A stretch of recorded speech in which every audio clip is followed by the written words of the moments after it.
Bom dia, meus amados, a graça e a paz do Senhor. Hoje vamos estudar o Evangelho segundo João, capítulo 5, verso 24, que diz: Eu lhes asseguro, quem ouve a minha palavra e crê naquele que me enviou, tem a vida eterna e não será condenado, mas já passou da morte para a vida.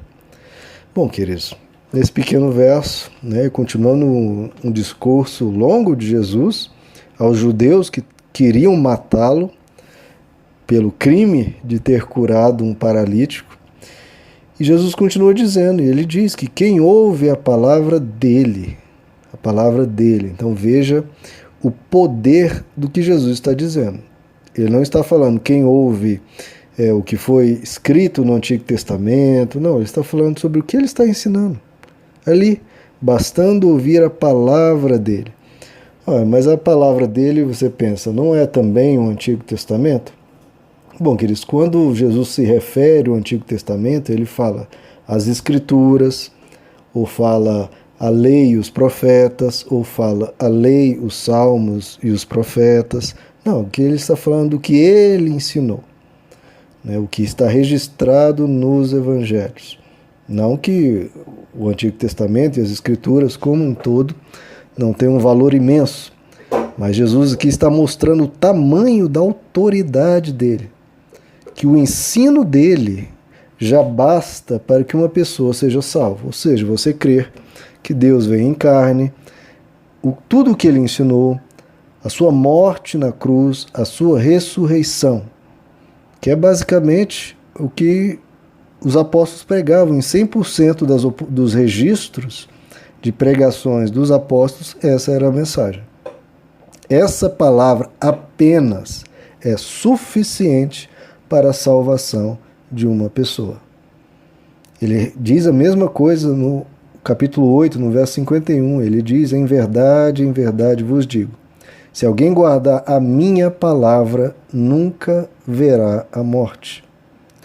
Em João capítulo 10 ele diz, as minhas ovelhas ouvem a minha voz, e eu as conheço, e elas me seguem, e eu lhes dou a vida eterna e jamais perecerão.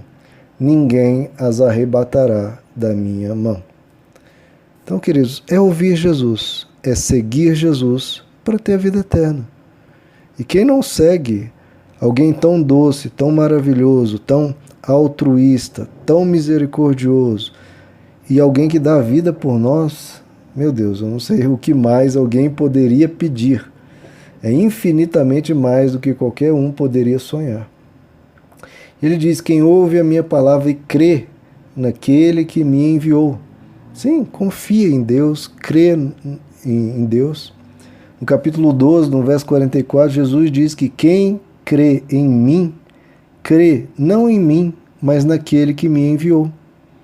Que é o que nós temos repetido, queridos? Quem está crendo em Jesus está, na verdade, crendo no Pai.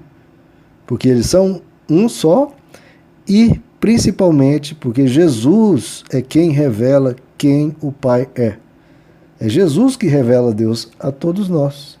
Porque nós vemos Ele agindo, falando, pensando, não de forma esporádica, não, o tempo todo que nós estamos vendo Ele falando e agindo. Isso é lindo demais. Bom, e quem ouve a palavra e crê nele, tem a vida eterna. Que é uma mensagem sempre enfatizada no Evangelho. E é o que diz o capítulo 3, verso 16. Deus amou o mundo de tal maneira que deu o seu Filho unigênito para que todo que nele crê não pereça, mas tenha a vida eterna. E no verso 17, porque Deus enviou o seu Filho ao mundo, não para que julgasse o mundo, mas para que o mundo fosse salvo por meio dele. E tem a vida eterna e mais, enfatizando ainda mais isso, e não será condenado. É o que nosso texto de hoje diz, não será condenado. E é o que Romanos 8 diz. Agora, pois, nenhuma condenação há para os que estão em Cristo Jesus, que não andam segundo a carne, mas segundo o Espírito. Porque a lei do Espírito da vida em Cristo Jesus, é sempre nele, em Cristo Jesus me livrou da lei do pecado e da morte. Então, queridos, não há condenação. Quem está em Cristo está absolutamente descansado em relação ao que nós comentamos em lição anterior do juízo. A pessoa só não zomba, né, da misericórdia, do perdão e da graça de Deus, mas a pessoa que realmente entendeu e que é fiel e que ama ao Senhor, já sabe que não há condenação alguma para ele, porque eles crê no Senhor, tem um amor por ele e anda nos caminhos dele, claro. E no capítulo 8 de Romanos ainda ele diz, nos versos 33 e 34, quem intentará qualquer acusação contra os escolhidos de Deus? É Deus quem os justifica. Então por isso que nós temos essa paz maravilhosa. Tem que ter essa paz. O cristão genuíno tem que ter essa paz. Porque não dá sequer para acusar. Não é nem questão de condenar, não dá nem para você conseguir acusar um filho de Deus. Por quê? Porque é Deus quem os justifica. Não é uma instituição, não é uma pessoa importante, não é uma lei, não, é o próprio Deus quem justifica, quem diz, esse aqui é meu e ninguém toma. E continua, quem os condenará? É Cristo quem morreu e antes quem ressuscitou, qual está à direita de Deus e também intercede por nós. Então, Pai nos justifica e ninguém nos acusa. E Cristo intercede por nós, então não temos como ser condenados, a menos que nós mesmos, claro, abandonemos tudo, jogamos para o alto e decidimos querer andar no caminho da condenação, claro. Bom, e o texto diz, essa pessoa já passou da morte para a vida. E essa é uma certeza que o cristão precisa ter também, né, queridos? Hoje em dia os cristãos têm um medo da morte que é uma coisa horrorosa. Às vezes a pessoa tem uma avó, uma bisavó de 99 anos e ele aos prantos clamando a Deus para Deus não levá-la. Não, meu irmão. Todos vão morrer. Todos. E todo mundo sabe disso.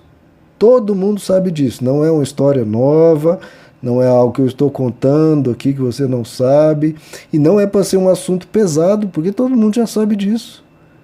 E ainda mais quem é cristão tem que olhar para a morte com esperança e com alegria.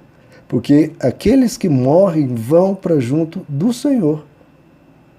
Então, você vai temer o quê? Ah, mas se uma pessoa eu não tenho certeza se ela tem Deus no coração ou não, meu irmão, é Deus que vai analisar tudo isso. Deus é justo. Ele sabe o que está no coração de cada um, o que está na profundeza da alma de cada um. Então fique tranquilo, o que ocorrer, ocorreu e tinha que ser daquela forma. E não pense que sabe onde cada um foi, qual a decisão de cada um. Nunca pense isso. Nunca. Jesus não nos autoriza, pelo contrário, ele nos desautoriza e nos proíbe de fazermos essa distinção. É a parábola do joio e do trigo. Não diga que uma pessoa é joio, não diga que uma pessoa é trigo. Deixe com Deus, ele sabe. A nossa alegria é que ele é misericordioso, que ele é bom e ele sabe o que faz. E ele é um justo juiz. Fique absolutamente despreocupado. Então, essa mentalidade que precisamos mudar. Ai, morreu, que tragédia. Não, não existe tragédia. Não existe tragédia no sentido de a morte. A morte não é o fim. É o início de uma nova etapa. Então pense nisso. É o início de uma nova etapa. Aqueles que morreram continuam vivos no Senhor ou abraçaram um destino que sempre quiseram. E o texto aqui que nos diz, passou da morte para a vida, é como, no grego, é como se a pessoa estivesse fazendo uma mudança, né? Mudando de um país para outro. Mudou. A pessoa não tem mais qualquer relação com a morte. Um cristão verdadeiro, um cristão genuíno, não tem qualquer ligação com a morte. A morte para ele já morreu. A morte já morreu. Morreu aonde? Na cruz. Está morta. Absolutamente morta.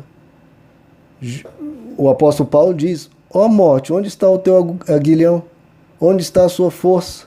O apóstolo Paulo até debocha da morte, porque ela não tem mais poder algum sobre aqueles que estão em Cristo. Não tem poder algum. Jesus diz, o apóstolo João diz em 1 João capítulo 3, nós sabemos que já passamos da morte para a vida. Como? Né? Jesus já falou aqui, né? Quem ouve a palavra e crê, já passou da morte para a vida. E o apóstolo João diz, olha, há uma forma de você saber que já passou da morte para a vida, além das que Jesus já falou. Que é também o que Jesus sempre fala, né? Que é o quê? Sabemos que já passamos da morte para a vida, porque amamos nossos irmãos. Quem não ama, permanece na morte. Agora, quem ama, preste bem atenção, queridos. Eu não estou falando de uma simpatia, de um gosto, de um calor humano natural, né, de uma afeição. Não, de amor. Quem ama de verdade, e Deus é amor, quem ama tem Deus, tem a presença de Deus, tem a natureza de Deus, tem tudo que Deus quer na vida do homem é o amor. Então quem ama já tem Deus dentro de si, já tem a vida eterna dentro de si, e essa pessoa já sabe que passou da morte para a vida.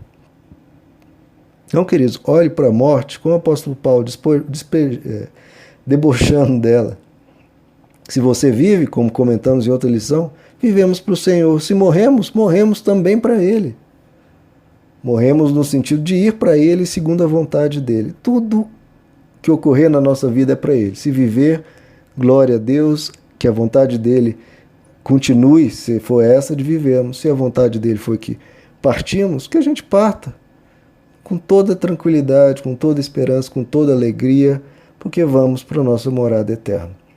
Então quem ouve, queridos, a palavra dele e crê em Deus, esse já tem a vida eterna, já passou da morte para a vida. Eu, queridos, estou mais do que vivo, estou vivo eternamente em Deus, e você também. Vamos caminhando e ouvindo essas mensagens lindas de Jesus, cada vez mais fortalecendo a nossa alma, o nosso ser, e que vida brote cada vez mais dentro de todos nós. Uma vida abundante, uma vida poderosa, uma vida que irradia vida, vida, vida, vida eterna. Meus amados, que Deus lhes abençoe. A graça e a paz do Senhor.